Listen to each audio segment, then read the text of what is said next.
پورے غازہ کو تباہ کر دیا، پورا شہر غازہ تباہ، چھوٹے چھوٹے بچے ان کی لاشوں کے چیتڑے اڑ گئے، اور یہ دنیا خاموش تماشائی بنی بیٹھی رہی۔ یہ دنیا جو کتوں کے مرنے پر افسوس کرتی ہے، یہ دنیا جو جانوروں کے مرنے پر افسوس کرتی ہے، غازہ کے چھوٹے چھوٹے بچوں کی لاشوں پر اس دنیا کی آنکھوں میں آنسو نہیں آیا۔ میرے پیارے ساتھیوں، جنگ کرنے کے بھی کچھ دستور ہوتے ہیں، کچھ اصول ہوتے ہیں۔ اسرائیل کو یہ اصول نہیں معلوم، لیکن آؤ اسلام کے اصول میں آپ کو بتا دیتا ہوں۔ اللہ کے پیارے نبی جب اپنے صحابہ کو جنگ کے میدان میں بھیجا کرتے تھے تو اللہ کے نبی کہتے تھے لا تقتلوا ولیدا، کسی بچے کو قتل نہ کرنا، ولا تقتلوا شیخا فانیا، بہت بوڑھا انسان جو لڑائی کے میدان میں لڑائی نہیں کر رہا ہے اس بوڑھے کو قتل مت کرنا، ولا تحرقوا شجرا، کسی پیڑ کو آگ نہ لگانا، کسی کی عبادت گاہ کے اوپر حملہ مت کرنا۔ اسلام جنگ کے اصول بتاتا ہے۔ اور اللہ قرآن میں کہتا، کیا مائک کو کیا ہوگا؟ مائک والے پیسہ نہیں ملے گا آپ کو، پیسہ کینسل آپ کا۔ میرے بھائیوں، قرآن کہتا ہے وَلَا يَجْرِمَنَّكُمْ شَنَآنُ قَوْمٍ عَلَىٰ أَلَّا تَعْدِلُوا، اے ایمان والو اگر کسی قوم کے ساتھ تمہاری دشمنی ہے تو دشمنی کا مطلب یہ نہیں ہے کہ تم نا انصافی کرو، دشمن کے ساتھ بھی تمہیں انصاف کرنا ہے۔ یہ اسلام کی تعلیم ہے، یہ اسلام کی شکشا ہے۔ تو پہلی چیز جھگڑا ختم کرنا ہے، ہمیں کیا کرنا پڑے گا؟ سنی سنائی بات پر عمل نہیں کرنا ہے، تحقیق کرنا ہے۔ دوسرا کام صلح کرانا ہے، تیسرا کام انصاف کرنا ہے، اور آگے بڑھیے چوتھا کام کیا کرنا ہے؟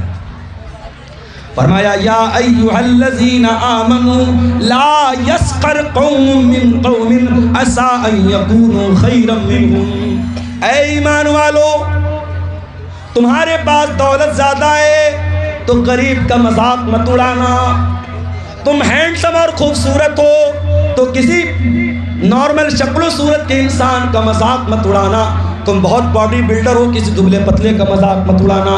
لا یسخر قوم من قوم، کوئی کسی کا مذاق نہ اڑائے، عسیٰ ان یکونوا خیرا منہم، ہو سکتا ہے تم جس کا مذاق اڑا رہے ہو اللہ کے اس کا مقام زیادہ اونچا ہو۔ ہم نہیں جانتے، ہمیں لگتا ہے ہمارے پاس دولت ہے ہم بہت تیس مار کھا بن گئے، اللہ تعالیٰ کے ہاں دولت کی قدر نہیں ہے۔ اللہ تعالیٰ کے یہاں کتنے غریب لوگ ہیں جن کی شکل دیکھ کر کے لوگ دروازے سے دھکا دے کے بھگا دیں، ان غریبوں کی اللہ تعالیٰ کی اتنی ویلیو ہے، اگر وہ اللہ کے نام کی قسم کھا لیں اللہ ان کی قسم کو ضرور پوری کرے گا۔ میرے پیارے ساتھیوں، اللہ کہہ رہا ہے کوئی مرد کسی مرد کا مذاق نہ اڑائے، وَلَا نِسَاءٌ مِّن نِسَاءٍ، اور کوئی عورت کسی عورت کا مذاق نہ اڑائے۔ اس کے بعد فرمایا وَلَا تَلْمِزُوا أَنفُسَكُمْ، اور ایک دوسرے کو عیب نہ لگاؤ، ایک دوسرے کو تہمت نہ لگاؤ، ایک دوسرے کے بارے میں بری بری باتیں نہ کرو، گندی گندی باتیں نہ کرو، ایک دوسرے کو عیب مت لگاؤ۔ قرآن کے 30ویں پارے میں ایک چھوٹی سی سورت ہے وَيْلٌ لِكُلِّ هُمَزَةٍ لُمَزَةٍ، بربادی ہے، جہنم ہے ہر اس انسان کے لیے جو ہومزہ ہو اور جو لومزہ ہو، جو اشارے سے کسی کی برائی کر رہا ہو یا زبان سے کسی کی برائی کر رہا ہو۔ اسلام اس بات کی بھی پرمیشن نہیں دیتا آپ اشارے سے کسی کی برائی بیان کریں، اشارے سے کسی کا مذاق اڑائیں، اسلام اس کی بھی اجازت نہیں دیتا۔ اس کے بعد فرمایا وَلَا تَنَابَزُوا بِالْأَلْقَابِ، اور کسی کو برے لقب سے یاد نہ کرو۔ کوئی کالا ہے اسے کلوا بولتے ہیں، کوئی بیچارہ ناٹا ہے اسے نٹوا بولتے ہیں، کوئی ایک پیر سے معذور اس کو لنگڑا بولتے ہیں، ایسے نام سے یاد کرتے ہیں جس نام پر وہ انسان چڑھتا ہے، ناراض ہوتا ہے، ناپسند کرتا ہے۔ وَلَا تَنَابَزُوا بِالْأَلْقَابِ، کسی کو برے لقب سے یاد نہ کرو۔ اسی طریقے سے کوئی پہلے شراب پیتا تھا، اب اس نے توبہ کر لی، اس نے صحیح راستہ اپنا لیا، اب جب بھی اس سے ملتے ہیں کہتے ہیں ارے بھائی تو بڑا شریف بنتا ہے، پہلے تو شراب پیتا تھا، اس کی پرانی باتوں کو یاد دلا کر کے اس کو تانا مارنا یہ بھی اسلام کے اندر جائز نہیں ہے۔ وَلَا تَنَابَزُوا بِالْأَلْقَابِ، کسی کو برے لقب سے یاد مت کرنا۔ اس کے بعد فرمایا بِئْسَ الِاسْمُ الْفُسُوقُ بَعْدَ الْإِيمَانِ، ایمان لانے کے بعد کسی کو برے لقب سے یاد کرنا یہ بہت بڑا گناہ ہے۔ وَمَن لَّمْ يَتُبْ فَأُولَٰئِكَ هُمُ الظَّالِمُونَ، اور جو توبہ نہیں کرے گا وہ بہت بڑا ظالم ہے، بہت بڑا ظالم ہے۔ یہ جھگڑوں کو ختم کرنا ہے میرے بھائیوں، تو ان راستوں کو ہمیں اپنانا پڑے گا۔ 2-3 چیزیں اور ہیں، اس کے بعد ہم کلیکشن کی طرف آئیں گے۔ میں 5 منٹ آپ کے بیچ میں بیٹھا رہوں گا، جو بھی تعاون آپ کو مدرسے کے لیے کرنا ہے میرے ہاتھ پہ آپ کرتے ہوئے جائیں گے۔ اللہ آپ کا بھلا کرے گا، اللہ آپ کے مال میں برکت عطا کرے گا۔ فرمایا یا ایھا الذین آمنوا اجتنبوا کثیرا من الظن، اے ایمان والو بہت زیادہ بدگمانی سے بچا کرو، بدگمانی مت پالو کسی کے بارے میں۔ اللہ کے نبی کے پاس ایک صحابی آئے، کہا اے اللہ کے نبی بچہ پیدا ہوا ہے، میں گورا، میری بیوی گوری، بچہ کالا کہاں سے پیدا ہو گیا؟ مجھے بیوی کے کیریکٹر پر شک ہو رہا ہے۔ وہ زمانہ تو ڈی این اے چیک کرنے کا زمانہ نہیں تھا، ڈی این اے ٹیسٹ ہو جاتا، پتہ لگ جاتا۔ نبی نے کہا اچھا یہ بتاؤ تمہارے پاس اونٹ ہے؟ کہا اونٹ ہے۔ آپ نے کہا کون سے کلر کا اونٹ ہے؟ کہا اے اللہ کے نبی سرخ اونٹ ہے، جو ریڈ کلر کے اونٹ ہوتے ہیں وہ اونٹ ہے۔ آپ نے کہا سارے اونٹ سرخ ہیں یا ان ریڈ کلر کے اونٹوں میں کوئی اونٹ تمہارا مٹیالے کلر کا یا بلو کلر کا بھی ہے؟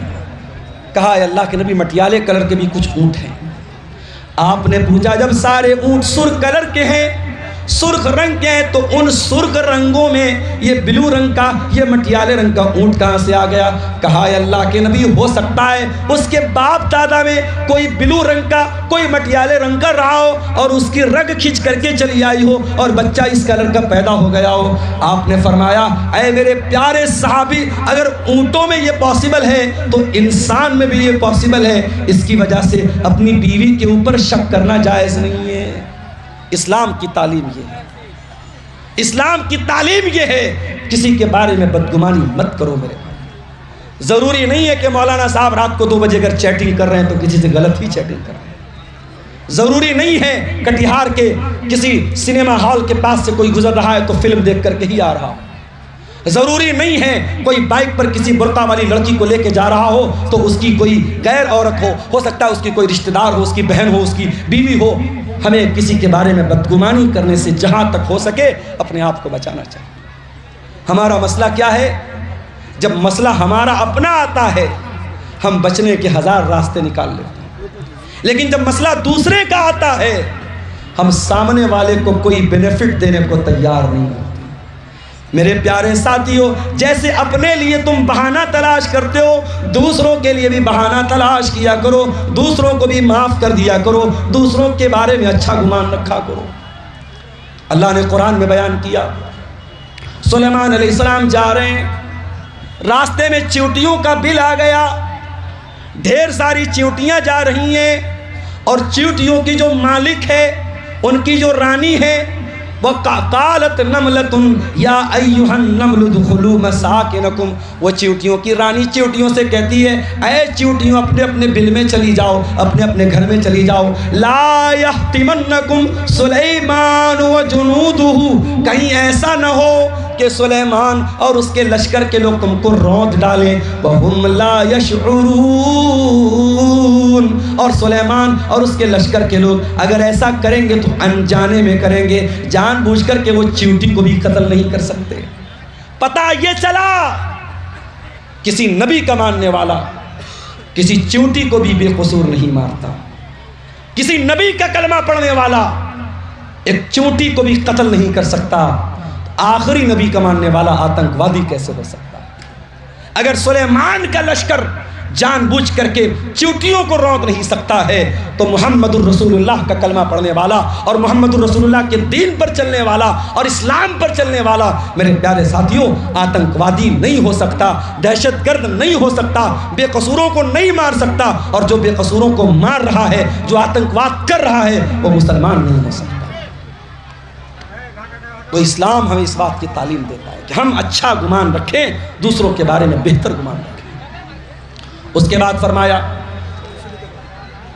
ان بعض الظن اسم، جب تم کسی کے بارے میں بدگمانی کرو گے تو ہو سکتا ہے تم غلط گمان کر لو، تم گناہ کا کوئی گمان کر لو۔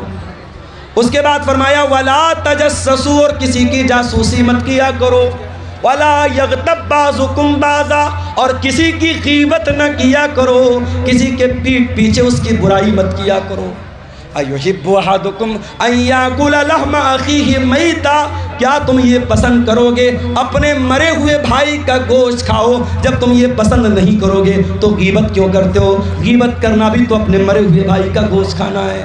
جب ہم کسی کی غیبت کرتے ہیں گویا کہ ہم اس اپنے مرے ہوئے بھائی کا گوشت کھاتے ہیں۔ انسان کا گوشت کھائے یہ ہم سوچ بھی نہیں سکتے، تو جب ہمارے لیے یہ بڑا ناگوار ہے تو غیبت کرنا، آج ہماری مائیں بہنیں معاف کیجئے گا غیبت کے معاملے میں ایک نمبر کی ہوتی ہیں۔ جہاں 4 عورتیں بیٹھی ہوں ضرور کچھ نہ کچھ غیبت ایک دوسرے کی کریں گی۔ میری بہنوں، میری ماؤں، اپنی زبان کی حفاظت کرو، غیبت سے اپنے آپ کو بچاؤ۔ اور آخری بات اللہ نے فرمایا یا ایھا الناس انا خلقناکم من ذکر و انثی، اے لوگو ہم نے تم کو ایک مرد اور ایک عورت سے پیدا کیا ہے۔